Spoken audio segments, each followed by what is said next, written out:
तो यूपी में समाजवादी पार्टी 63 और कांग्रेस 17 सीटों पर लड़ेगी, यह पहले ही तय हो गया। लेकिन दिल्ली में आम आदमी पार्टी और कांग्रेस के बीच डील पक्की। दिल्ली में आम आदमी पार्टी 4 और कांग्रेस 3 सीटों पर लड़ सकती है। गुजरात में कांग्रेस 24 सीटों पर चुनाव लड़ेगी।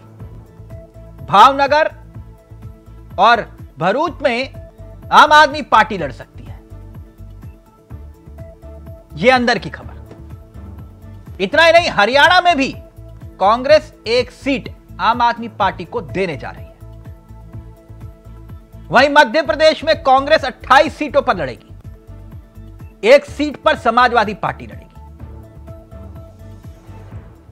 बिहार में भी सीटों का समझौता करीब करीब तय माना जा रहा है।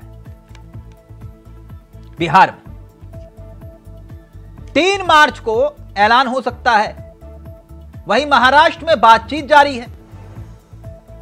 खबर है कि शरद पवार और राहुल गांधी के बीच बातचीत हुई है। पंजाब और पश्चिम बंगाल की तस्वीर भी साफ है कि पंजाब में आम आदमी पार्टी अलग लड़ेगी और कांग्रेस अलग, जबकि पश्चिम बंगाल में ममता बनर्जी साफ कर चुकी हैं कि वो अलग है। यानी जो सियासी खिचड़ी है, जिसका जिक्र एनडीए खेमा चुटकी लेते हुए कर रहा था कि ये बीरबल की खिचड़ी है, कभी पकेगी नहीं, तो क्या ये वाकई में खिचड़ी, जो सियासी खिचड़ी है, वो पक चुकी है? पहले आते हैं यूपी के इंडिया गठबंधन के फॉर्मूले पर। यह देखिए, 80 सीटें हैं और 80 सीटों में कांग्रेस 17 और समाजवादी पार्टी 63 सीटों पर लड़ने जा रही है। यह उत्तर प्रदेश की कहानी है। अब जो गठबंधन के चेहरे दूर हुए हैं इंडिया गठबंधन से, वो भी देखिए। नीतीश कुमार, जिन्होंने बनाया इस इंडिया गठबंधन को, वो पहले अलग हो गए। जयंत चौधरी, औपचारिक ऐलान नहीं हुआ है, लेकिन किस मुंह से मना करूं, यह बात पहले ही कह चुके हैं। तीसरा चेहरा ममता बनर्जी, पश्चिम बंगाल का सबसे बड़ा चेहरा, टीएमसी का चेहरा। ये 3 चेहरे इस इंडिया गठबंधन से दूर हो चुके हैं। मगर अब खबर क्या है, उस पर आते हैं। खबर साफ तौर पर यह है, पहली खबर, कि दिल्ली में आम आदमी पार्टी और कांग्रेस के बीच गठबंधन लगभग तय हो चुका है। और दूसरी खबर यह है कि यूपी में कांग्रेस सपा का गठबंधन फाइनल हो चुका है, पहले ही हो चुका है, औपचारिक ऐलान भी हो गया है।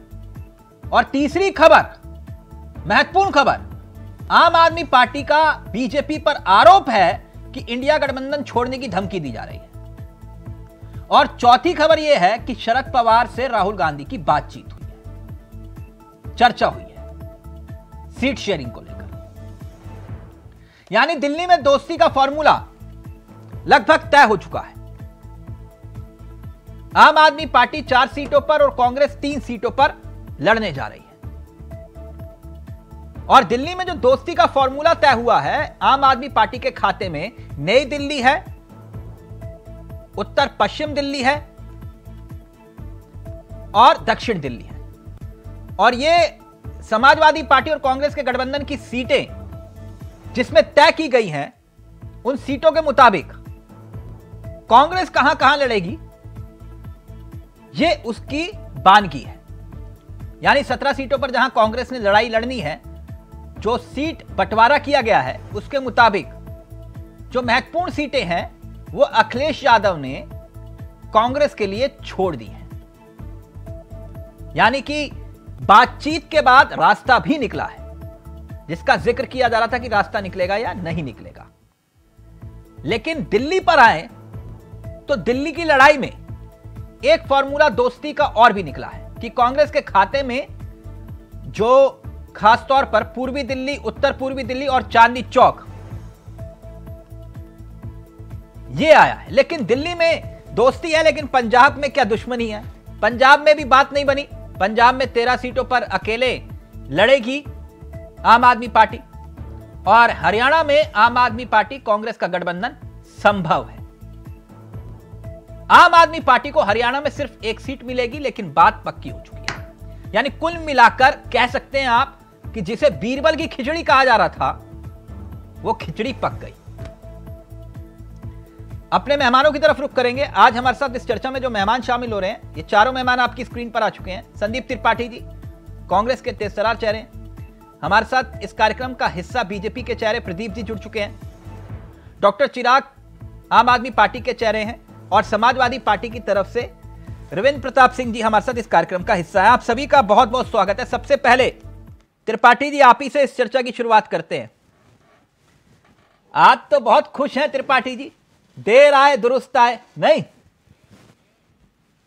बहुत देर कर दी हुजूर आते आते। नहीं, ऐसा कुछ नहीं तिलक जी। अखिलेश जी ने एक बात कही थी, अंत भला तो सब भला, और पूर्वजों में और जो है हमारे महापुरुषों ने बात कही है कि अंत भला तो सब भला। तो अंत बढ़िया था। और एक बात हम लोग बार बार ये कह रहे थे कि गठबंधन, इंटरनल गठबंधन हो चुका है, सारी बातें हो चुकी हैं। अभी अंत कहाँ हुआ सर? नहीं, सुन लीजिए। नहीं, वो और भी बढ़िया होगा। वो तो जो है मोदी जी की विदाई समारोह के साथ होगा तिलक जी। उसमें जो है अग्रिम आमंत्रण मैं आपको दे रहा हूँ, और अग्रिम पंक्ति में आपको बैठाने जो है इतना मादा है तो मैं रखूंगा आपको अग्रिम पंक्ति में। बहरहाल, बिहार और महाराष्ट्र में खिचड़ी पक गई क्या? ये हमारी खिचड़ी हर जगह पक गई है। हम आज के लगभग जब ये गठबंधन बना था, तब मैंने ये कहा था कि 400 सीटों पर लगभग मोटा मोटी एक बात निकल कर रूपरेखा बन चुकी है, और उसी के आसपास डिस्कशन होने हैं। उसमें से कुछ सीटों के, कुछ नेताओं के नाराजगी या पार्टी की इंटरनल पॉलिटिक्स या पार्टी के निजी हित को देखते हुए कुछ हम दबेंगे, कुछ सामने वाला दबेगा, हम समझौता करेंगे, कहीं सामने वाला समझौता करेगा, ऐसे करके हो जाएगा। लेकिन तिलक जी, भारतीय जनता पार्टी से जरूर पूछेगा, इसी उत्तर प्रदेश में अनुप्रिया पटेल जी 11 सीटें मांग रही हैं, उनको भारतीय जनता पार्टी कितनी सीटें दे रही है? निषाद पार्टी 6 सीटें मांग रही है, उसको ये कितनी सीटें देने जा रहा है? राजभर जी अपने पिता पुत्र की जोड़ी के लिए 2 सीटें मांग रहे हैं, उनको ये कितनी सीटें देने जा रहे हैं? उसके बाद आप बिहार की बात कर रहे थे, तो बिहार की भी बात कर लेते हैं कि नीतीश जी को अपनी जितनी सीटें दिए थे उतनी ही देंगे, या उनको जो है उम्र के साथ साथ उनकी सीटों को भी कम। त्रिपाठी जी, वहां आपको मालूम है ना, वहां कोई आदेश पर सवाल उठाने वाला नहीं है। मेरी बात समझ रहे हैं? नहीं, बिल्कुल। और त्रिपाठी जी, एक बात तो बताइए, ये सीट फॉर्मूला तो ठीक है, लेकिन कॉमन मिनिमम प्रोग्राम कब बनेगा? नहीं, देखिए, किस आधार पे आप साथ आ रहे हैं? देखिए हम मुद्दों के आधार पे आ रहे हैं। कॉमन मिनिमम प्रोग्राम यही है कि आज देश में सब जो है 45 वर्ष में सबसे ज्यादा बेरोजगारी है। अब इस मुद्दे से जो पार्टियां सहमत हो साथ में आए। अगर उनको ये लगता है कि महंगाई है तो है, अगर ये लगता है कि आर्थिक अन्याय यह सरकार कर रही है, जिस तरीके से जो है असमानता, आर्थिक असमानता। त्रिपाठी जी, 19 में भी महंगाई थी, बेरोजगारी थी, 17 में भी थी, यूपी चुनाव में, 22 में भी यूपी चुनाव में भी थी। नहीं, तो हम मुद्दों के आधार पर इकट्ठा नहीं हुए। तो कहाँ है कॉमन मिनिमम प्रोग्राम? आज सुन लीजिए, यही मैं बता रहा हूँ कॉमन मिनिमम प्रोग्राम। यही कॉमन मिनिमम प्रोग्राम है कि हम मुद्दों के आधार पर जनता के बीच जा रहे हैं, और वो मुद्दे किसी एक पार्टी के नहीं, इंडिया गठबंधन के हैं, और एक बात और आम जनता के। और इसके साथ एक बात और मैं ऐड कर दूं कि अब की बार जो है माहौल से चुनाव नहीं होगा, अब की बार मुद्दों के आधार पर चुनाव होगा। ये बात मैं क्यों कह रहा हूँ?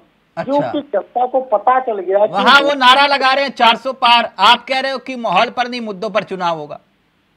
तिलक जी, अगर 400 पार की बात कर लेते हैं, अभी आपने राज्यवार बात की, तो मैं सिर्फ इतना जानना चाहता हूं कि बिहार में 40 में से 39 सीटें इनके पास हैं, तो क्या और उससे आगे बढ़ सकते हैं क्या? उत्तर प्रदेश में 7 सीटें से ज्यादा इनके गठबंधन के पास हैं, क्या और बढ़ सकते हैं आप? क्या आपको क्या लगता है, दर्शकों को क्या लगता है, समझिए। आप उत्तराखंड में आपके पास पूरी की पूरी है। त्रिपाठी जी, राजीव गांधी कैसे ले आए थे 400 पार? नहीं, राजीव गांधी जी चौथी पास राजा की आप सब तुलना करेंगे, हो ही नहीं सकता ना। त्रिपाठी जी, झूठ बोलता है। जिन पर आप सवाल उठा रहे हैं, लोकतंत्र का यही तकाजा है कि जनता उनको चुनकर भेजती है, और आप विपक्ष में बैठे हैं। 400 वाले 44 पर पहुंच गए। सुन लीजिए, जनता राहुल गांधी जी को भी इनको भेजी है। जिस तरीके से उनके बारे में भारतीय जनता पार्टी के लोग अनाप शनाप बकते हैं। पार्टी जी, मैं राहुल गांधी की बात ही नहीं कर रहा। एक मिनट रुकिए ना अपनी सर, पार्टी की बात करेंगे सर। डॉक्टर चिराग जी, सर एक मिनट, आपके नेता कौन है? अब आप फिर घूम जाएंगे। खड़गे जी या राहुल जी? राहुल गांधी। हाँ, तो यही बोलिए ना, मैं यही जानना चाह रहा था आपसे। बिल्कुल, नेता राहुल गांधी है आपके, बिल्कुल सही कहा आपने। हाँ, वो तो अध्यक्ष है। ओके, खड़गे जी हैं, लेकिन हमारे नेता राहुल गांधी। मैं समझ गया, आपके एक ही जवाब में आ गई बात। त्रिपाठी जी आ गई ना आपकी बात। पर्टिकुलर मुझसे पूछा नहीं त्रिपाठी जी, आप ही की बात आ गई। आप नेता हैं, आप मान रहे हैं इस बात को कि आपके नेता राहुल गांधी है। खड़गे जी तो अध्यक्ष है सिर्फ, मैं आप ही की बात लेकर ला रहा हूँ। एक मिनट डॉक्टर चिराग जी, बात की। एक मिनट डॉक्टर चिराग जी, तो आखिरकार है बात बन गई, लेकिन आपने बड़ा गंभीर आरोप लगाया। आज चीज बता रही है कि गिरफ्तारी होने वाली है केजरीवाल जी की, वो भी तारीख और वक्त मुकर्रर हो चुका है। तिलक जी, कोई नई बात थोड़ी है। ये भाजपा के नेता तो पिछले 3 महीने से बोल रहे हैं कि गिरफ्तारी होनी है। हाँ। इलेक्शन से पहले गिरफ्तारी होगी। हाँ।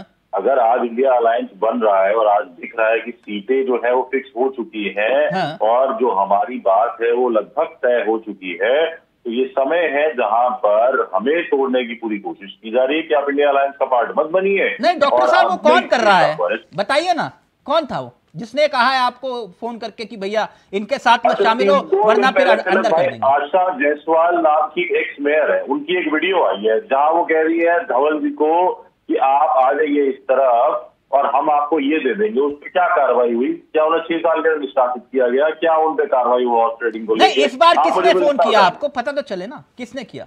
अरे चावला जी, मैं आपको एक नाम दे रहा हूँ, आशा जायसवाल, भाजपा के प्रवक्ता यहाँ बैठे हैं, उनसे पूछो उन पे क्या कार्रवाई हुई है। एक्स मेयर है बीजेपी की, वीडियो है, नहीं है तो मैं भेज देता हूँ आपको, आप बता दीजिए, इनसे पता करवा दीजिए क्या कार्रवाई होती है। शिव सिंह डागर, मैं एक और नाम दे देता हूँ, क्या कार्रवाई हुई उन पे? कोई कार्रवाई नहीं होती।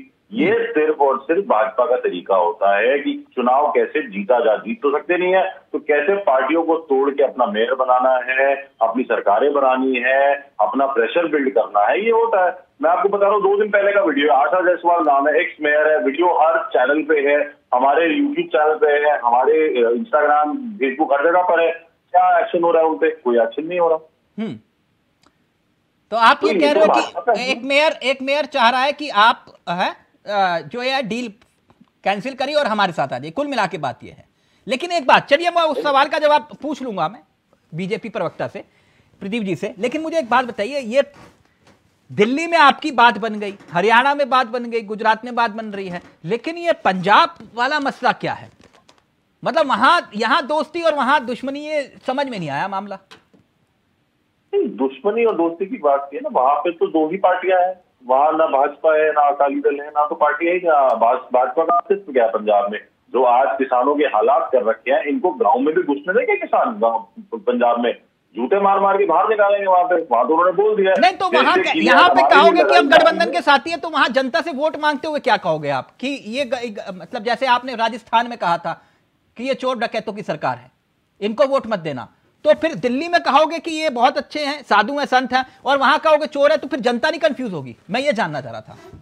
नहीं देखिए, हम तिलक जी, हम तो अपना रिपोर्ट कार्ड लेके जाएंगे, कांग्रेस अपना रिपोर्ट कार्ड लेके जाएगी। हाँ। जनता को जो पसंद होगा वो ठीक है। तो वहां बात मेरा क्यों नहीं रिपोर्ट कार्ड पसंद आएगा और तो अच्छी बात है, उनका पसंद आएगा तो अच्छी बात है। नहीं, पंजाब में बात क्यों नहीं बनी? वजह कुछ अगर आप बता पाए। नहीं देखिए, वो जो भी वहां का डिसीजन लिया गया है हमारे टॉप लीडरशिप के द्वारा, वो कुछ सोच समझ के लिया गया है, क्योंकि वहां पे अभी भी अगर आप देखेंगे तो भाजपा का तो कोई अस्तित्व जीरो ही है। वहां कोई अस्तित्व है नहीं भाजपा का। तो वहां में अगर कोई 2 पार्टी है तो वो दोनों पार्टी इंडिया अलायंस की 2 पार्टियां हैं। ठीक, वहां कोई तीसरी पार्टी तो अब मैं जरा प्रदीप जी को चर्चा में ले आऊं। प्रदीप जी, ये क्यों डरा रहे हैं आप आम आदमी पार्टी के नेताओं को? बोल रहे इस तरफ आ जाओ वरना फिर अंदर कर देंगे। सुन रहे हैं आप? वो कह रहे हैं कि डरा रहे हैं, हमें धमकियां दी जा रही हैं। सर ये मैं आप इसको मानिए, बड़ी पैक्ट लाइन है मेरी, बड़ा कंफर्टेबल होता है इसको बोलने में। 2012-2013 यही जो आज लोग साथ साथ खड़े हैं, मेरी राजनीति, मैं भारतीय जनता पार्टी का कार्यकर्ता हूँ, लेकिन हमारे यहाँ थोड़ी शुचिता है कि अगर कोई सीनियर नेता है, कोई बड़ा नेता है, तो राजनीति की जाती है, लेकिन उसका कैरेक्टर असोसिएशन नहीं होना चाहिए। शीला दीक्षित जी, स्वर्गीय शीला दीक्षित जी दिल्ली की मुख्यमंत्री थी, मैं उस काल में रहा हूं जब उनका शासन था, 15 वर्षों का उनका शासन रहा है दिल्ली में। और उसके बाद जब आम आदमी पार्टी अपना अस्तित्व तलाश रही थी, कभी किसी के कंधे पे कभी किसी के कंधे पे, यही अरविंद केजरीवाल हैं 350 पन्नों की फाइल लेके झोले में घूमते थे, आज तक उस फाइल का पता नहीं चला। तो आम आदमी पार्टी अब शीला दीक्षित की भले ही वैसे ही गायब होगी जैसे छगन भुजबल की फाइल गायब हुई, नहीं? अरे मुझे कंप्लीट कर लेने दीजिए, छगन भुजबल का जवाब दे दूंगा मैं। तो शीला दीक्षित जी जो थी, उन्होंने राजनीति की कांग्रेस से, कांग्रेस की कार्यकर्ता रहे, लेकिन अपने अंत के दिनों में जब उनका जीवन अपने बहुत ही 85 साल हो चुका था उनको, और उस स्थिति में इन्हें जरा से भी नीति नहीं आई और आज ये नीति और नियत की बात करते हैं तो बड़ी हंसी आती है। तो अरविंद केजरीवाल जी वो फाइल कहाँ लेके गए और किसको दे आए और फिर उसके बाद उसका कुछ पता नहीं चला, ये आज तक नहीं पता चला। तो आम आदमी पार्टी जो आरोप लगाती है कि हमें डरा दिया, ये कर दिया, कि ये उसी 350 पन्नों वाले नाम बता रहे हैं, कह रहे हैं कि नाम लिख लो, जांच करवा लो। इन्होंने कहा है कि यहाँ आ जाओ इस पाले में, तुम्हारी जांच ही बंद हो जाएगी। जांच करवा लो। तो पंजाब में इनकी सरकार है, यूजुअली तो हमेशा पंजाब पुलिस को भेज देते दूसरे राज्यों में भारतीय जनता पार्टी के कार्यकर्ताओं को पकड़ के ले आने के लिए, क्यों नहीं कर रहे थे? पंजाब पुलिस जो है सुरक्षा करती है अरविंद केजरीवाल जी की, पूरी कमांडो फोर्स बनी हुई है। बेचारा मुख्यमंत्री पंजाब का ड्राइवर की भूमिका निभाता है, सरकारी जहाज लेकर के उड़ाता रहता है। ये भी सवाल पंजाब की जनता पूछ रही है, मैं नहीं पूछ रहा हूँ, मैं उत्तर प्रदेश का हूँ, बनारस का। लेकिन ये जो पंजाब की जनता ये भी सवाल पूछ रही है ना कि हमारे इतने बड़े सूबे के एक छोटा सा शहर का मुख्यमंत्री आकर के आपको ड्राइवर बना दिया है, तो ये भी सब सवाल जायज है सर। मैं व्यक्तिगत डॉक्टर चिराग जवाब दीजिए, फिर उसके बाद मैं आ रहा हूं आपके पास, समाजवादी पार्टी की तरफ रुख करेंगे। रविंद्र जी आपके पास आए, बोलिए डॉक्टर चिराग, जो बात प्रदीप जी कह रहे हैं कि आज गलत हो रहा है, चुनावों को किस तरीके से किया जा रहा है और एक मजाक बना रखा है डेमोक्रेसी का, तो आज इनको ये बातें बुरी लग रही है। आज इनके पास इसका जवाब नहीं होगा। चंडीगढ़ के चुनाव में 8 वोट रद्द क्यों किए थे? कौन है अनिल मसीह जिसने इस तरह का काम किया था? आज ये बोले कि हमारे माइनॉरिटी विंग का तो एक अध्यक्ष है, आज ये नहीं बोलेंगे क्योंकि इन्हें पता है कि हमने चोरी की है वहां पे, हमने चोरी से अपना मेयर बनाया है वहां पे। आज इनसे नहीं बोला जाएगा, आज इनसे व्यक्तिगत टिप्पणियां निकलेंगी कि वो ऐसा वो वैसा। अब ऐसे तो हम भी बोल सकते हैं, बहुत सारी चीजें। ये बोलते हैं डबल इंजन की सरकार, क्या डबल इंजन की सरकार? 4 दिन पहले हरियाणा में मोदी जी बोलते हैं पिछले 10 साल से यहाँ पर नहीं डॉक्टर चिराग, दरअसल वो ये कह रहे हैं आपकी पुरानी आदत है हिट एंड रन की। वो कह रहे हैं आपकी पुरानी फितरत है ये हिट एंड रन वाली, आप भी वही कर रहे हैं। आप जितनी बात मैं समझ पाया प्रदीप जी की।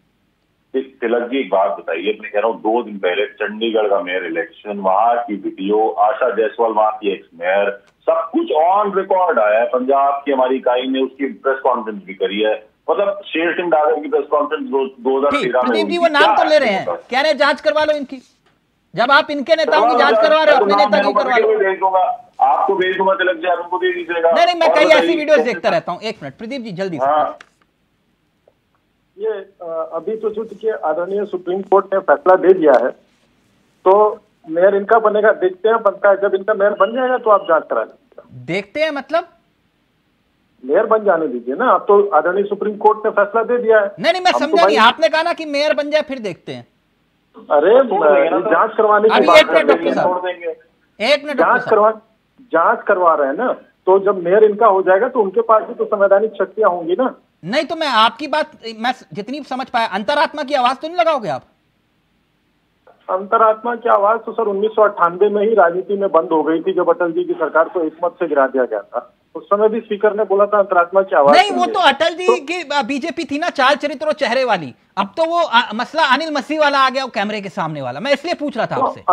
अनिल मसीह जी कोई गायब थोड़ी हुए हैं 5-6 दिन से, अंडरग्राउंड थोड़ी। अनिल मसीह जी सुप्रीम कोर्ट के बुलाने पे पहुंचे, जो सजा उन्होंने दी उन्होंने स्वीकार किया। वो कौन सा नोटिस को स्किप कर रहे थे? आप कह रहे हैं ना मेयर बन जाए, तो मैं इसलिए थोड़ा कंफ्यूज हो गया था। मेयर तो बनेगा ना इनका? हाँ तो बन जाए ना, तो जो जांच करानी है वो मेयर क्या जांच नहीं करा सकता क्या? मेयर के पास भी तो संवैधानिक आहता है उसको जांच कराने की। ये जो अभी आरोप लगा रहे हैं, नहीं मुझे लगा वो 3 जो आपकी तरफ गए हैं वो कहीं ऐसा, तो आपको अंदर से भी अभी उम्मीद हो कि नहीं अभी भी हो सकता है खेला, तो मैं इसलिए आपसे पूछ रहा था। थोड़ी कंफ्यूजन हो गई। तो देखिए आदरणीय सुप्रीम कोर्ट ने जब फैसला दे दिया है तो हम लोग तो संविधान के मानने वाले लोग हैं। हाँ। जैसा संविधान सम्मत होगा उस तरह से स्वीकार होगा। अब चाहे उसकी नहीं सही कह रहे हैं आप, वरना मेयर पहले इस्तीफा थोड़ी ना देते नैतिकता के आधार पे। नहीं प्रदीप जी सही कह रहे हैं आप, बिल्कुल। खैर छोड़िए वो मेयर वाली। अरे उच्च न्यायालय का फैसला आ गया है सर।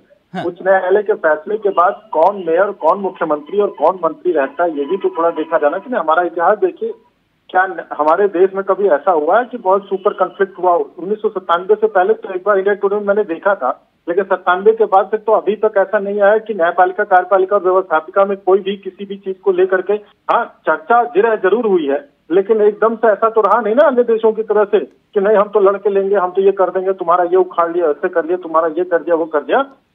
विधायिका, कार्यपालिका सम्मान करती है न्यायपालिका। देश में पहली बार कैमरे के सामने इस तरह से मामला आया है ना सर? मैं इसलिए ही कह रहा था, आपकी बात बिल्कुल सही है, पहली बार ऐसा हुआ है वाकई में। त्रिपाठी जी जल्दी से अपनी बात रखिए, फिर मैं प्रताप जी को पूरा वक्त दूंगा। बोलिए क्या कहना चाह रहे हैं।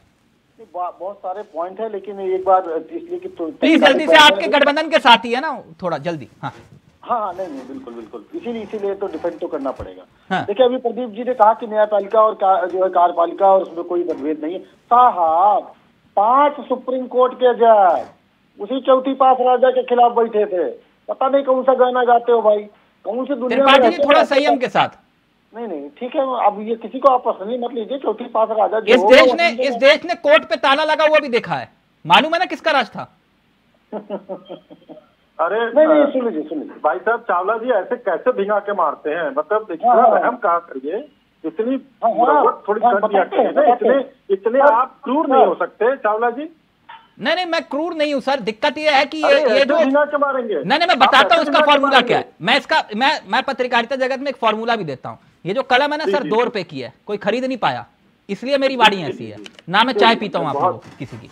हाँ एक मिनट प्रताप जी, लेकिन कम से कम कांग्रेस के मित्र को इतना क्रूर तो मत बनिए। नहीं मैं किसी पर क्रूर नहीं हूं, जिसका सवाल जो होगा उससे पूछूंगा। खैर प्रताप जी, एक बात आपके पास। प्रताप जी खैर बधाई तो मैंने पहले ही दे दी थी गठबंधन को लेकर, देर आए दुरुस्त आए।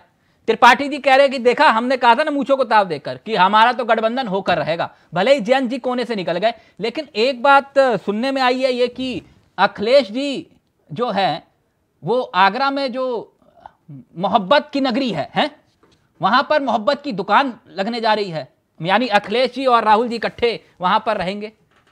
पक्का हो गया, मतलब फाइनल है? क्योंकि कल तक कह रहे थे कि अभी देखते हैं हम, तो अब इस बार फाइनल है ना? फाइनल है। और रही बात साथ रहने की, तो साथ हम लोग विधानसभा में भी रह चुके हैं 2004 से, और 2014 तक भी साथ रह चुके हैं। हाँ। तो वो साथ निभाया जाएगा, क्योंकि ये जो साथ आते हैं ये पॉलिटिकल एजेंडा नहीं है। हाँ। ये एजेंडा जनता का होता है। ठीक। ये चुनाव जो हो रहा है जनता के एजेंडे पे हो रहा है। हाँ। ये पॉलिटिकल पार्टियां भी नहीं लड़ रही हैं। हाँ। जनता खुद चुनाव लड़ रही है। जो इंडिया गठबंधन बना है यह जनता की डिमांड थी। नहीं तो लगभग 1 साल से भारतीय जनता पार्टी का जो प्रोपेगेंडा मीडिया है वो पता नहीं क्या क्या बातें फैला रहा था। लेकिन जब जनता की अपेक्षा खरी उतर रही है, ऐसा नहीं था कि अचानक से घोषणा हो गई है। गठबंधन जहां आप टीएमसी का कह रहे हैं वहां से भी गठबंधन है, बिहार से भी सीटें निर्धारित हो चुकी हैं, महाराष्ट्र से भी सीटें निर्धारित हो चुकी हैं, हिमाचल प्रदेश से सीटें निर्धारित हो चुकी हैं, गुजरात में भी हो गई हैं। ठीक। तो निश्चित रूप से जो हमारा गठबंधन है जनता की अपेक्षाओं पे खरा उतरने के लिए है, और जो सरकार ने, केंद्र सरकार ने और राज्य सरकारों ने जो स्थितियां व्याप्त कर रखी हैं जन कल्याण विरोधी सरकारों के रूप में। नहीं वो ठीक है, वो भाषण नारे में अच्छे लगते हैं, लेकिन एक बात प्रताप जी मेरे समझना चाह रहा था, आप क्योंकि विद्वान प्रवक्ता हैं, थोड़ा एक्सप्लेन करिएगा कि जब ये गठबंधन हुआ, क्योंकि इससे पहले वाला गठबंधन देखा था, और मेरा ये मानना है कि इस देश में अगर सबसे बड़ा गठबंधन हुआ तो वो बीएसपी और सपा का था। राजनीतिक लिहाज से इससे बड़ा कोई गठबंधन नहीं हो सकता था। समझ रहे हैं ना मेरी बात सर आप? हाँ, उस वक्त एक मिनट सर, मैं थोड़ा सा सवाल, क्योंकि दर्शक भी समझ जाएं, उससे पहले कांग्रेस के दोनों और यूपी के लड़के जो हैं इकट्ठे आए, यानी राहुल और अखिलेश। ठीक, जब इतने बड़े बड़े गठबंधन हुए तब यही बड़े नेता मंचों पर दिखाई दिए इकट्ठे। लेकिन जब ये वाला ऐलान हुआ इस बार वाला, आपने दूसरे नेताओं को कहा कि प्रेस कॉन्फ्रेंस करो, बात खत्म। ये समझ में नहीं आया। चावला साहब, जो सबसे बड़ा गठबंधन हुआ है चुनाव से पहले का 1977 का हुआ है, जो चुनाव के बाद का हुआ है 2004 में हुआ है। तो ये दोनों गठबंधन काफी बड़े गठबंधन थे और अपने सफलता तक पहुंचे। नहीं, उत्तर प्रदेश के लिहाज से मुझे नहीं लगता कि इस देश में इससे बड़ा कोई गठबंधन होगा बसपा और सपा का। अच्छा, उत्तर प्रदेश कहा था आपने जी। तो उत्तर प्रदेश का जो सबसे बड़ा गठबंधन हुआ है, हाँ, वो 1989 के चुनाव में हुआ था। हाँ, मुझे लगता है जितनी भी प्रमुख पार्टियां थी सब एक साथ आ गई थी, तब कांग्रेस हमारे अगेंस्ट में थी। हाँ, तो सबसे बड़ा गठबंधन हुआ था। हाँ, फिर चाहे कांग्रेस हो चाहे हम हो, जब जन कल्याण की बात आती है जरूर प्रताप जी इकट्ठा मेरी होके बात लड़े। नहीं समझ रहे सर आप। मैं जो कहना चाह रहा हूं ये वो गठबंधन था जहां पर कागजों पर आपने लिखा कि ये 80% वोट हमारा। मेरी बात समझिएगा, आपने कागजों पर उस गठबंधन के बाद लिखा था 80% हमारा, और उसके बाद भी ये जीत गए थे चुनाव। मैं वो उस गठबंधन की बात कर रहा हूं, यानी कि मायावती और अखिलेश यादव जी। अगर 2019 की बात आप कर रहे हो तो उत्तर प्रदेश का गठबंधन पूरे भारत में अकेला और अनूठा गठबंधन था। हाँ, कि जहां भारतीय जनता पार्टी 50% वोट पाने के बाद भी उसके 9 सीटें कम हो गई थी और पूरे देश में वो छा गई थी। तो ये खाली खाली उत्तर प्रदेश था जिसने भारतीय जनता पार्टी को अपनी वजूद का एहसास कराया था। वहां उसका सरकार तो बना परिणाम- ली ना सर उन्होंने, 22 में भी बना ली ना। सरकार तो 7 राज्यों में इन्होंने ऐसी ही बनाई हुई है। नहीं, ऑपरेशन उत्तर लोटस प्रदेश में चला आप के। कहो कि ऐसे बनाई है तो वो बात भी प्रताप जी कुछ ज्यादा हो जाएगा मामला। नहीं, उत्तर प्रदेश में सरकार उसके बाद बनी है, 22 में बनी है। हाँ, तो उसके 22 बाद- में बनी है ना। हाँ, बनी है, लेकिन अगर आप जब परिणाम देखेंगे हाँ, तो 50% से घट के 41% से घट के 30%। अगर यही कंटिन्यू रहा तो 2024 में 30 से कितना नीचे जाएंगे तो यही बता सकते हैं, क्योंकि ये तो जनता के वोट पे निर्भर अच्छा, है। जब अखिलेश यादव जी मुख्यमंत्री बने थे तो कितने प्रतिशत वोट मिले थे उनको? जब अखिलेश यादव जी बने थे तो हमें 22% वोट मिले थे। बस बात खत्म हुई सर। अब आपने खुद ही उत्तर दे दिया, तो इतने विद्वान प्रवक्ता, इससे आगे क्या बहस करेंगे। लेकिन त्रिपाठी जी आपसे एक बात हाँ त्रिपाठी जी एक मिनट सवाल ले लीजिए। त्रिपाठी जी, ये माननीय जयंत चौधरी जी ने अभी ऐलान नहीं किया औपचारिक रूप से, उनके लिए दरवाजे खुले हैं अभी या फिर मामला नो एंट्री का ही है? बिल्कुल तिलक जी, एक कुछ बात है और मैं दावा कर देता हूँ आपके चैनल पर। हाँ, और अधिकतर दावे गलत नहीं होते। दावे के साथ कह रहा हूँ कि अधिसूचना जारी होने दीजिए। इस गठबंधन में ऐसी ऐसी पार्टियां आने वाली हैं जिसकी कल्पना तो मोदी जी सपने में भी नहीं किए होंगे, न भाजपा की होगी, पहली चीज। दूसरी चीज, एक बात और मैं कहूंगा, अभी प्रदीप सिंह जी ने कई सारे सवाल जयंत चौधरी की बात पे आइए ना। आप क्या आपको लग रहा है जयंत चौधरी नहीं, हाँ, जो भी इन मुद्दों के आधार पर भारतीय जनता पार्टी का वो कार्यकर्ता जो भारतीय जनता पार्टी में रहते हुए भी इन मुद्दों में हमारे साथ है, मैं उसका भी स्वागत करता हूँ। हमारी पार्टी स्वागत करती है, हमारा गठबंधन। सुन रहे हैं दीपक जी, प्रदीप जी सुन रहे हैं आप क्या कह रहे हैं? वो कह रहे हैं स्वागत है भाई, स्वागत है उस टाइप का। यहाँ मन डोला रे हो रहा है। एक मिनट प्रदीप जी अपनी बात रख रहे हैं। आरोप त्रिपाठी जी यहाँ कह रहे हैं अभी स्वागत है सबका, और कह रहे हैं कि आज सूचना जारी होने तो फिर देखो खेला होगा। अरे सर, पीढ़ी वाला बिस्कुट जो खा सकता है उसका स्वागत होगा, जिसका स्वाभिमान बचा है, जो पीढ़ी का बिस्कुट नहीं खाएगा वो अपना अपना धर्म निभाएगा। तो ये सारी बातें राजनीति में चलती रहती है भाई। आप बाजार में जाते हैं तो सेल्समैन आपको बुलाता है, आइए हमारी दुकान में आइए, हमारे फर्स्ट फ्लोर पे आ जाइए, आपको बढ़िया सामान मिलेगा। तो ये सब तो देखिए कांग्रेस का पुराना काम है, करने दीजिए, उसमें बुराई क्या है भाई। हर पार्टी का कार्यकर्ता अपने लिए काम करता रहता है, तो अगर त्रिपाठी पंडित जी कर रहे हैं तो कौन सी बुराई कर रहे हैं? त्रिपाठी जी तिलक जी, अब ये सेल्समैन ओन वाली बात तो भारतीय जनता पार्टी का, इसीलिए तो हम लोग कहते हैं कि व्यापारी की पार्टी है। इनकी सोच ही व्यापारी वाली है, ये सेल्समैन के आगे जा ही नहीं सकते। सेल्समैन, मैनेजर, जो है PR एजेंसियां, मार्केटिंग, यही सब आता है। हम लोग समाज सेवी लोग हैं, हम लोग समाज सेवा करना जानते हैं। मुद्दों के आधार पर सुन लीजिए। तिलक जी, रिक्वेस्ट है कम से कम 1 मिनट तो टाइम दे दिया करिए। आपके चैनल पर बैठता हूँ तो अच्छा लगता है कि कम से कम मौका देते हैं। आप बाकी बीच में कोई सवाल करेंगे, जवाब देने में मुझे सहूलियत होगी। कम से कम 1-8 मिनट तो विदाउट इंटरप्रेट दे दिया करिए। तो सर, जिस तरीके से हमारे साथी ने 2-3 कई बातें उन्होंने कही कि जो है आम आदमी पार्टी के पास शीला दीक्षित जी की सूची थी। साहब, आपके पास भी तो कालाधन की सूची थी, कहाँ चली गई वो? कृपया बताइए। आप बताइए, आपके पास 2G के सारे सबूत थे, ऐसे सारे लोग बरी हो गए।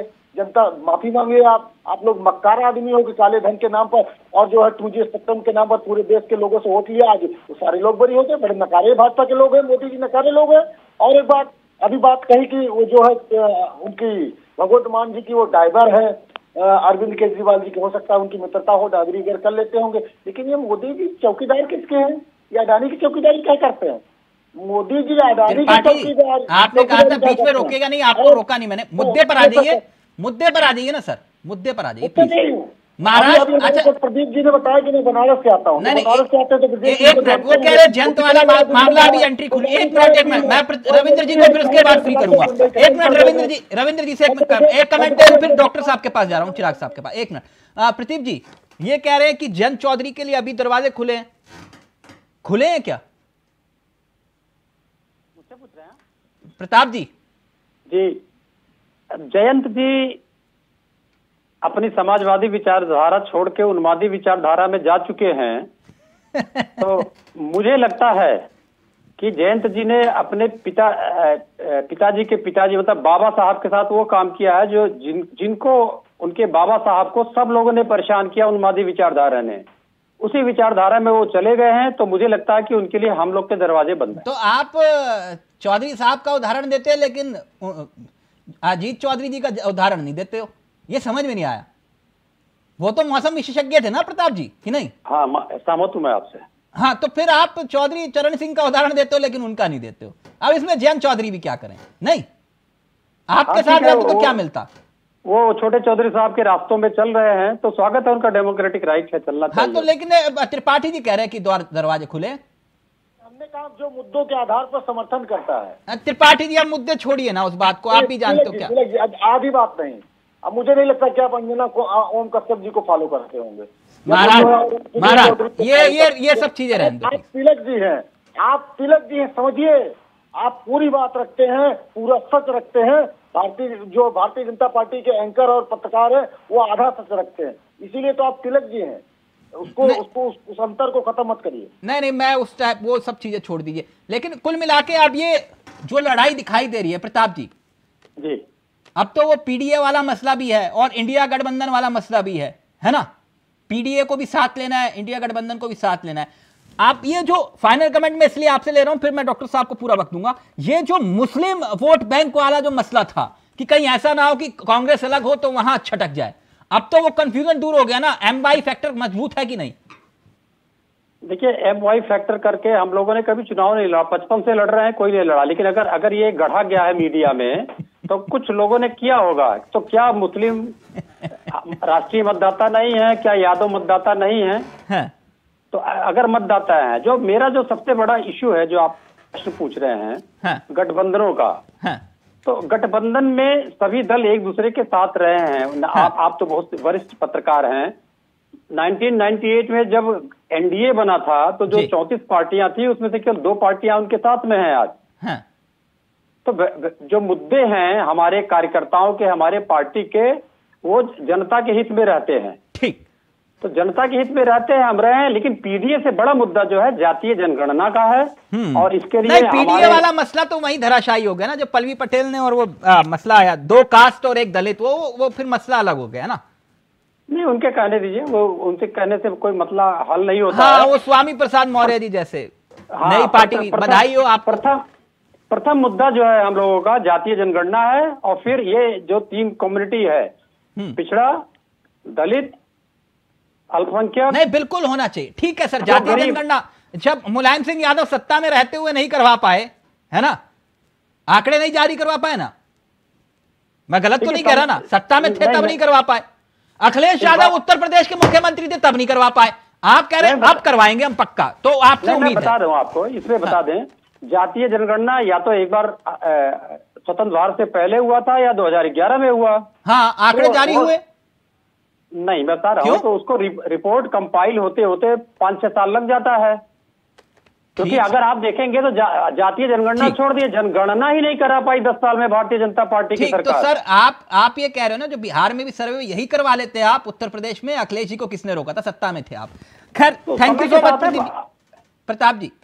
क्योंकि वक्त इजाजत नहीं दे रहा। सुभाषपा के चेहरे हमारे साथ इस कार्यक्रम का हिस्सा बनेंगे, लेकिन डॉक्टर चिराग जी और फिर प्रदीप जी आपके पास आ रहा हूं। डॉक्टर चिराग जी, ये जो मसला, चलिए चंडीगढ़ मेयर चुनाव ने कुछ किया नहीं किया, लेकिन आप लोगों को एक साथ एक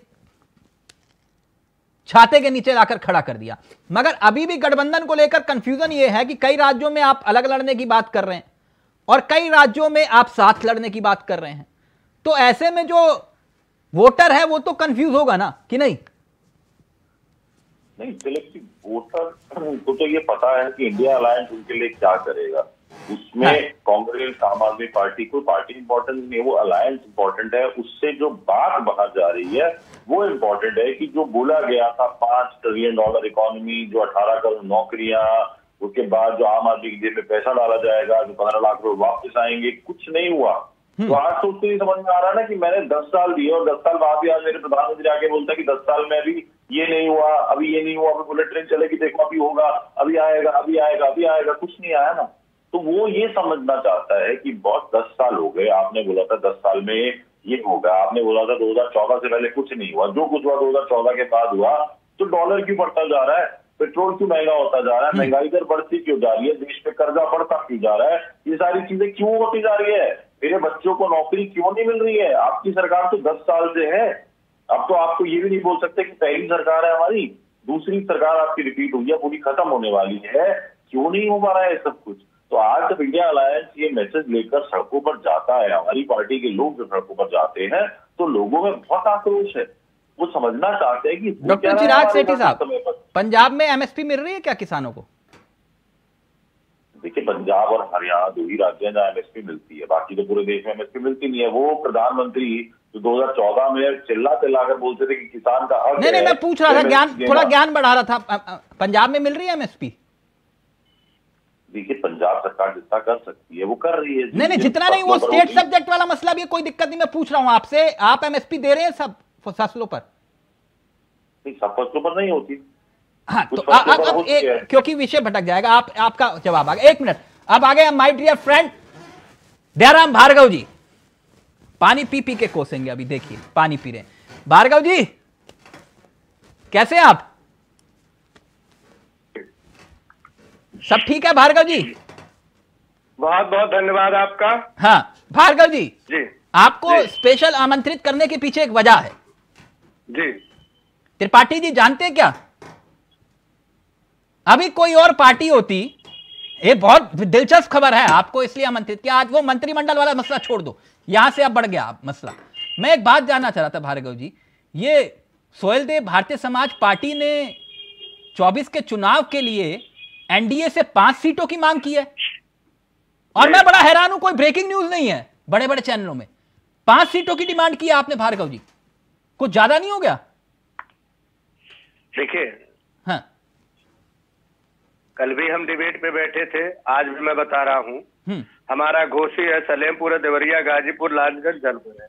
हम 5 सीट की इस बात कर रहे हैं कि 5 सीटों पे दावेदारी हमारी है, क्योंकि सोहेलदेव भारतीय समाज पार्टी एक राजनीतिक दल है। और नहीं, इसके 5 साथ में सीटें आपको लगता है बीजेपी 5 सीटें देगी आपको? सुन तो लीजिए, आप घोसी तो जितवा नहीं पाए।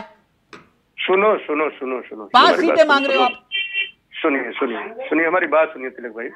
इसके साथ में 2 सीट हम बिहार में भी मांग रहे हैं। हाँ, 3 आपने यहाँ मांगी और बिहार में 2 मांगी है, मेरी जानकारी है जी। 3 और 2, 3 यहाँ पे बात हो रही है और 2 पे वहाँ पे हमने मांग करी है। हाँ। मांग करना इसलिए जरूरी है कि चूंकि सोहेलदेव भारतीय समाज पार्टी उत्तर प्रदेश के 75 जिलों में 80 लोकसभा सीट पे हम लोग काम कर रहे हैं।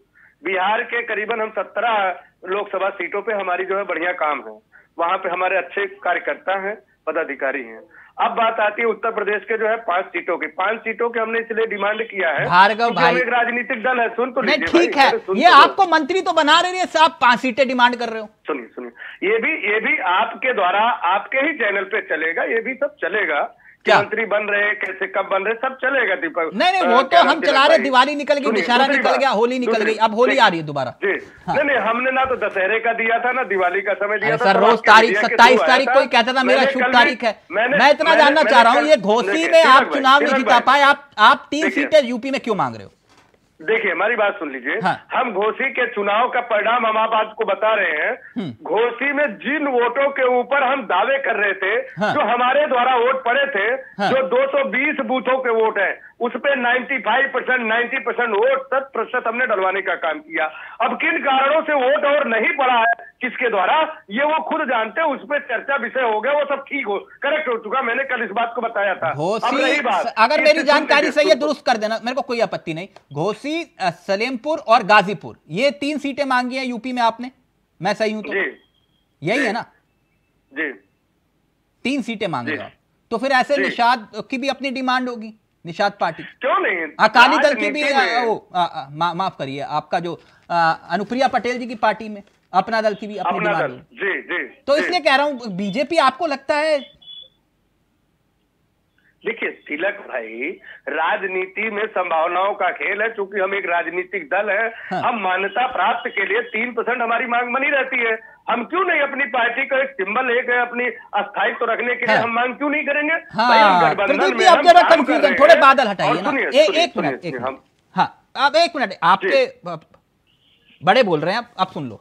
बड़े मतलब मेरा कहने का मतलब एनडीए गठबंधन के कर्ता, मैं इसलिए अन्यथा मत लीजिएगा। मैं एक बात जानना चाह रहा था, प्रदीप जी सुन रहे हैं आप? अभी ये इंडिया गठबंधन में कुछ ऐसा होता ना तो बड़ी बड़ी ब्रेकिंग चल रही होती। इसने मांग ली उतनी सीट, इसने मांग ली उतनी सीट, इसने मांग, कोई चर्चा तक नहीं। सुभाषपा ने पाता ये 5 सीटें मांग ली आपसे। प्रदीप जी अब सर देखिए, कोई जो है आपके कार्यों में अतिक्रमण करने लग जाए तो ये उसकी व्यक्तिगत चॉइस है। हमारे लिए मीडिया स्वतंत्र है, वो करे ना करे, हम कौन होते हैं उसको रोकने बोलने वाले? उनके पास अभिव्यक्ति का अधिकार नहीं है क्या? हम उसका सम्मान करते हैं। अब मीडिया कर रही है या नहीं कर रही है, ये हमारा मसला नहीं। नहीं, मेरा मसला ये है कि सुभाषपा ने डिमांड की है 5, वो छोड़ दिए, मीडिया क्या कर रही है जनता देखे। ये कह रहे 5 सीटें हमें चाहिए, 2 बिहार में और 3 यूपी में। अरे तो सर उसके डिसीजन का ये प्लेटफॉर्म थोड़ी है, हम जवाब दे हैं तो उसके लिए मैं जवाब ये देता हूँ। जवाब ये है कि जब गठबंधन के लोग बैठेंगे उस पर चर्चा होगी, उनका अधिकार है मांग करना, और सम्मान के साथ अपने अधिकार का प्रयोग करना, हमें उसमें कोई आपत्ति नहीं। हम तो एंटी गठबंधन वाले थोड़ी है। नहीं तो अभी तो आप उनसे पूछ रहे थे कि तुम्हारी कब बनेगी बात, नहीं बनेगी, खिचड़ी नहीं पकेगी। अब आप कह रहे हो कि यहाँ थोड़ी ना तय करेंगे, आप उनसे पूछ रहे थे। चलो साहब देखिए, राजनीतिक दल है, क्षेत्रीय दल है, छोटे हैं बड़े हैं, सभी दल होते हैं। इंडी गठबंधन में हमारे यहाँ भी है। लेकिन आप ये बताइए कि क्या हमारे यहाँ जब गठबंधन हुआ तो उसके लोग 6-6, 7-7, 10-10 बैठकें हो गई और वो बिना नतीजा के निकले? ऐसा तो हुआ नहीं ना। हमारी तो बैठकें भी हो जाती है और काम भी आगे बढ़ जाता है। अब इंडी गठबंधन इतने जोर शोर के साथ, इतनी प्लानिंग के साथ चला था, हो गया सबको, उस पर इतनी परेशानी आ गई तो उसके लिए हम लोग क्या कर सकते हैं? और हमारे जहाँ तक एनडीए गठबंधन की बात है तो हमारा सभी पार्टियों का बराबर सम्मान है। मुस्लिम जी के सम्मान में कोई भी आपत्ति या किसी भी प्रकार की कोई बात नहीं है। अगर वो इसको बनाता बढ़ाता है तो वेस्टेड इंटरेस्ट हो सकता है, हमारा कोई वेस्टेड इंटरेस्ट नहीं है। सरकार को शक्ति मिली हुई है। 1 minute Tripathi ji, 1 minute please, 1 minute. यानी आप ये कह रहे हो प्रदीप जी, ऊपर से आदेश आएगा, इनको मानना पड़ेगा, कुछ इस टाइप का है? अब सर देखिए, ये राजनीतिक दलों की अपनी अपनी नीति होती है। अब आप शब्द अगर जबरदस्ती पूछना चाहेंगे तो मैं उस पर भी कोई आपसे आपत्ति नहीं व्यक्त करूंगा, लेकिन आदेश क्या होता है? चर्चा होती है, सभी सम्मानित दल है उनके। नहीं, आपकी तो बैठक कब हुई सर? वो 38 के साथ फोटो तो खिंचवाई थी आपने, लेकिन उसके बाद बैठक कब हुई? क्योंकि मेरी जानकारी में नहीं, अगर आप थोड़ी जानकारी दे पाए।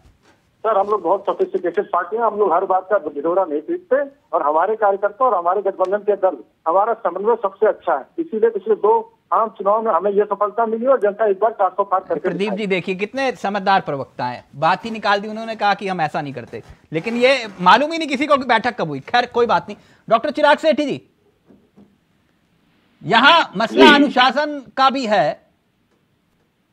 वो कह रहे हैं कि भैया हम तो अनुशासित पार्टी हैं, इस वजह से ये आपस में सिर फुटबॉल नहीं होती है, और आप लोगों का मसला कुछ और है। कह रहे जब अभी नहीं बात बन पा रही तो फिर जब चुनाव के बाद क्या स्थिति बनेगी, सोचिए। नहीं, और ये अनुशासन की बात नहीं है ना, ये डर होता है। देखिए प्रधानमंत्री जी एक बात बोलते थे कि कारगिल की विधवाओं के घर एक आदमी ने ले लिए, अपने भाई भतीजों को दे दिए। अब वो राज्यसभा जा रहे हैं भाजपा से, तो अब ये तो आप देख लीजिए कि कैसे कैसे लोगों को इन्होंने भरने की बात सोची है। जब भ्रष्टाचारी जिनको चिल्लाते थे 71,000 करोड़ का स्कैम, आज वो धुल के आ जाता है। छगन भुजबल जी जिनको ये बोला जाता था कि ये बहुत भ्रष्ट है, उनकी फाइल ईडी की आप तक हो जाती है। मतलब अभी आपने सोचा था कि आदमी 1.5 साल जेल में रहता है और उसके बाद जब बाहर आता है और नई पार्टी ज्वाइन कर लेता है तो उनकी फाइल हो जाती है। तो ये तो आप सोच लीजिए कि भाजपा किस तरीके से काम कर रही है। भाजपा का आप कोई भी मुद्दा उठा के दीजिए, चंडीगढ़ इलेक्शन सुप्रीम कोर्ट से झाड़ पड़ी, इलेक्टोरल बॉन्ड सुप्रीम कोर्ट से झाड़ पड़ी, जीएनसीजे एक्ट दिल्ली का जो था उसके लिए सुप्रीम कोर्ट से झाड़ पड़ी। ऐसी कोई चीज है ही नहीं जो इनकी टिक पा रही है। डॉक्टर चिराग साहब, आपके नेताओं को जमानत क्यों नहीं मिल पा रही है, जिनको आप कह रहे थे छट गए और पट आगे बाहर? बिल्कुल, मैं इस पर बात करता हूँ। पीएमएलए का केस है, पीएमएलए का केस है जहां पर 500 से ज्यादा विटनेस है, 50,000 से ज्यादा डॉक्यूमेंट्स है, जज को सब कुछ वेरीफाई करना है जिससे पहले कि वो अच्छा, तो इसलिए जो है वो अभी बाहर नहीं आ पा रहे। लेकिन आप एक तरफ और दूसरा दावा कर रहे हो कि केजरीवाल जी भी अंदर जाने वाले हैं। बिल्कुल, तो फिर क्या पूरी पार्टी अंदर से ही चलाओगे क्या? देखिए, अब अगर हमारे नेता शीर्ष नेता तो अरविंद केजरीवाल जी हैं, अगर वो जेल जा रहे हैं तो जेल से ही सरकार चलेगी। अगर आपको 1 रुपए की रिकवरी नहीं मिल रही है, आप मुझे बताइए, आपको 1 रुपए, एक पैसा कहीं से नहीं मिला, आपने सारे रीड कर लिए, आपने सबको जेल में डाल दिया, जज का पूछते हैं कोर्ट में रिकवरी दीजिए पैसों की, तो फिर वही जज साहब तो आपको जमानत नहीं देते ना सर?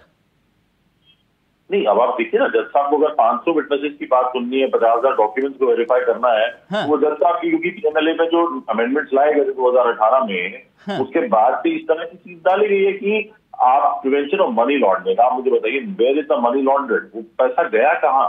वो पैसा उड़ गया। आप कह रहे हो कि हमारी एजेंसी इतनी समर्थ नहीं है कि पैसा ढूंढ पा रही है।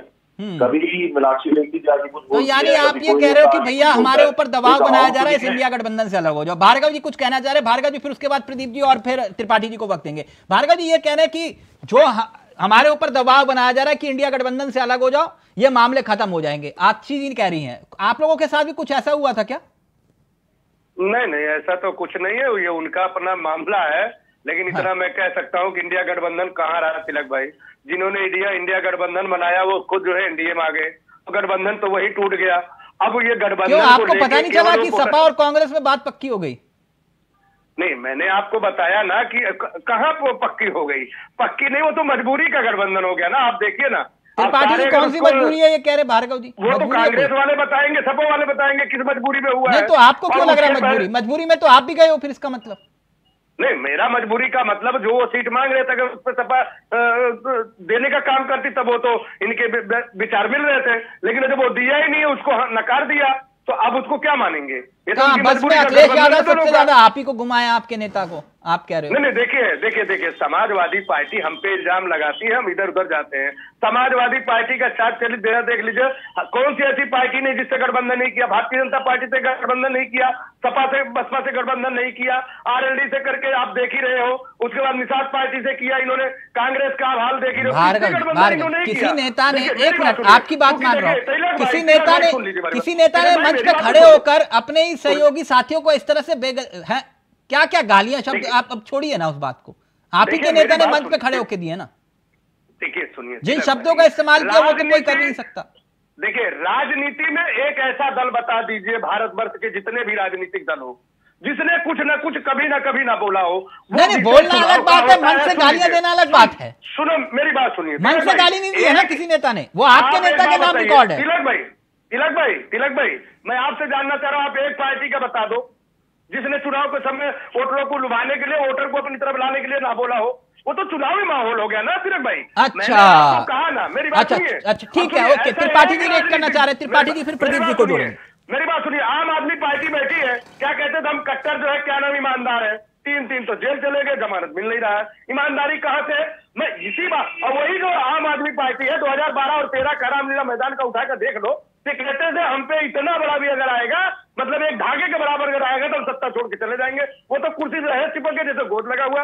क्यों भाई, तो क्यों नहीं आप जात सहयोग कर रहे हो, बार इधर भाग रहे हो? तो कहने का मतलब ये है, राजनीतिक दल है, अपने हिसाब से अपने सारे काम करते हैं। अच्छा, ठीक है, ओके। आप ये कह रहे हो कि ये अधिकार मिल जाता है आपको कि मन से किसी को भी कोसो, ठीक है, ओके। त्रिपाठी जी, मुझे अधिकार नहीं मिल जाता, ये राजनीतिक दल करते हैं। नहीं, ठीक है ना, अभी एक मिनट प्रदीप जी को जोड़िए प्लीज। हाँ, त्रिपाठी जी। भार्गव जी, तिवारी महाराज सिर्फ इतना कहेंगे कि राजभर जी जो पक्का 100 में 100% इंडिया गठबंधन ज्वाइन करेंगे। हाँ, लिख कर रख लीजिए, पहले भी मैंने कहा। चुनाव के पहले वो इंडिया गठबंधन के हिस्से होंगे, इसको आप लिख कर रख लीजिए। इसलिए कुछ तर्क और तथ्य बचा कर रखिए, जब आप हमारे साथ आए वो बोलने के लिए आपके पास हो, पहली चीज। दूसरी चीज मैं फिर ये कहूंगा कि आप कहते हैं कि आप दबे कुचले की लड़ाई लड़ते हैं, तो क्या दबे कुचले की लड़ाई लड़ते हैं तो आप जातिगत जनगणना पर जब भारतीय जनता पार्टी पर आक्षेप लगाते थे, आज वो सरकार जाने वाली है, उन्होंने नहीं कराई, तो कौन से मुद्दे हैं, किस मुद्दों के आधार पर आप भारतीय जनता पार्टी के साथ में जा रहे हैं? भारतीय जनता पार्टी जो गिनाती है उसकी बात मत करिएगा। ठीक, भार्गव नहीं, वो कह रहे हैं कि जब तक जातिगत जनगणना वाले मसले पर फाइनल नहीं हो जाता तब तक मंत्री पद नहीं लेंगे, कुछ इस टाइप का बोला अभी, ऐसा है ना भार्गव भाई? आज कम से कम मैं तो धन्यवाद करता हूँ सुरेंद्र भारतीय समाज पार्टी के राष्ट्रीय अध्यक्ष आदरणीय ओम प्रकाश राठौर का, जिन्होंने जातिवार जनगणना पिछले 20 साल से चिल्ला रहे थे। जब 45 और 46 साल कांग्रेस देश में राज करी तब इनके कानों में जू नहीं रहेगा कि जातिवार जनगणना क्या होगा। अरे आप हमको बताइए, कांग्रेस के साथ में बता दीजिए कि जो रिपोर्ट उसको आप बताइए, उसको जनगणना की बात करते हैं। अब ये आज जातिवार जनगणना की बात समाजवादी पार्टी करती है, कांग्रेस कर रही है। आपके मौजूदा आका से कहिए कि वो आंकड़े जारी कर दे। आपके मौजूदा आका से कहिए कि वो आंकड़े जारी कर दीजिए जो 2011 में जनगणना हुई है। ये पहली बार है आदरणीय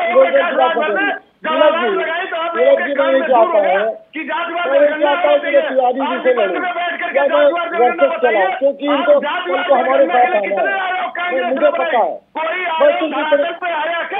किसी आयोग की कांग्रेस ने कल्पना करी भार्गव जी, भार्गव जी, भार्गव आज आप विपक्ष में बैठे आप दलितों की बात कर रहे हैं। एक मिनट भार्गव जी, आराम से, भार्गव जी एक मिनट,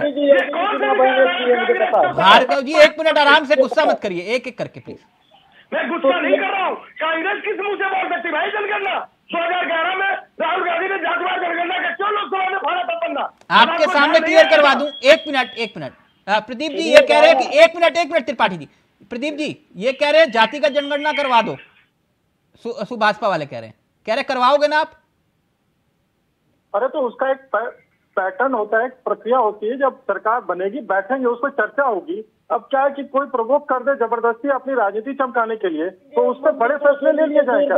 एक मिनट त्रिपाठी जी, अब एक मिनट प्लीज, एक मिनट त्रिपाठी जी, एक मिनट के वादों पर कौन सा विश्वास? त्रिपाठी जी एक मिनट, त्रिपाठी जी का ऑडियो एक मिनट प्लीज, एक मिनट। सुना आपने दयाराम भार्गव जी क्या बोल रहे? प्रदीप जी कह रहे मुंह से निकाला, और ऐसे थोड़ी ना कि आपने बोला जातिगत जनगणना हो जाएगी। देखिए सामाजिक न्याय समिति की रिपोर्ट तिलक भाई मैं जवाब दूं?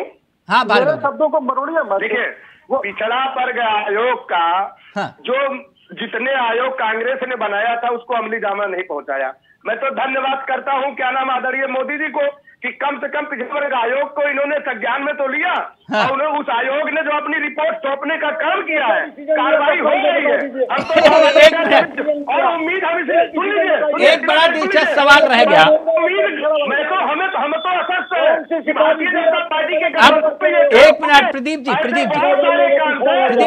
एक मिनट चाहे 370 का मामला रहा हो, क्या वो देश के लिए अच्छी खबर नहीं है? 370 भार्गव जी ऐसे आप राम मंदिर की बात करते हैं, अब प्रदीप जी का ऑडियो रहेगा सिर्फ। प्रदीप जी एक बात बताइए, ऐसे बहुत सारे कार्य हैं, कार्य सब होंगे, सबका समय सीमा है। हाँ ठीक। एक बात प्रदीप जी, एक बात जानना चाह रहा था, आप इनके गठबंधन की बात कर रहे थे। प्रदीप जी मेरी आवाज आ रही है ना आपको? एकदम आ रही है सर। ये बिहार में सीटों का बंटवारा हो गया आपके यहाँ? सर जब होगा तो आपको बता दिया जाएगा प्रेस रिलीज के द्वारा। यूपी में सीटों का बंटवारा हो गया? जब होगा तो प्रेस रिलीज द्वारा जो राष्ट्रीय मंच है उससे बता दिया जाएगा। हरियाणा पंजाब में हो गया? अरे सर मैं कह रहा हूँ ना, आप अलग अलग राज्यों का बताएंगे इस प्रकार से। तो हमारे गठबंधन और अन्य गठबंधनों में, देश में बहुत सारे गठबंधन, हमारा गठबंधन जो एनडीए का गठबंधन है उसमें अगर आप देखेंगे तो पाएंगे कि क्या शुचिता है, बड़े छोटे का लिहाज है, हर पार्टियों को बात रखने की छूट है, सम्मान है उनका, किसी को पीढ़ी नहीं समझा जाता वहां पे जो बिस्किट खा ले। तो वो बात पर्दे के पीछे होती है। राजनीति की बहुत सारी बातें देखिए, वैसे देखिए क्या है कि हर कार्यकर्ता, हर राजनेता जनता के प्रति जवाबदेह है और जनता के प्रति जवाब। अच्छा, लाइव में एक कमेंट आया है, एक कमेंट में फिर डिबेट में बड़ा दिलचस्प कमेंट है, इस पर जवाब मैं आपसे ले लूं।